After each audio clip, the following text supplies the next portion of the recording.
Revatek vam predstavlja revolucionarnu izvedbu rezervoara za kišnicu. F-Line, ugradno čudo.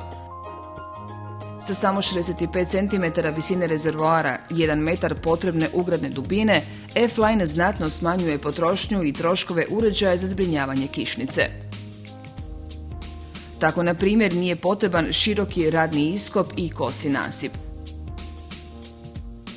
Praktički samo s lopatom i rukama možete sami ugraditi svoj rezervoar za kišnicu. Zatrpate ga sa iskopanom zemljom i na njega položite travu. Kraj. Već kod iskopa primjećuju se velike prednosti. Kod ugradnje F-Line rezervoara trebate iskopati približno 3,6 kubičnih metara zemlje.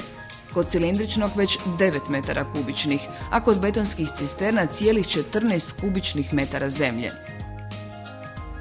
U usporedbi sa drugim, Revatekov F-Line vam nudi same prednosti. Jednostavna ugradnja, također kod zahtjevnih vrsta tla, optimalno iskorištenje prostora, povoznost do 2,2 tone i mnoge druge Revatekove tehničke značajke.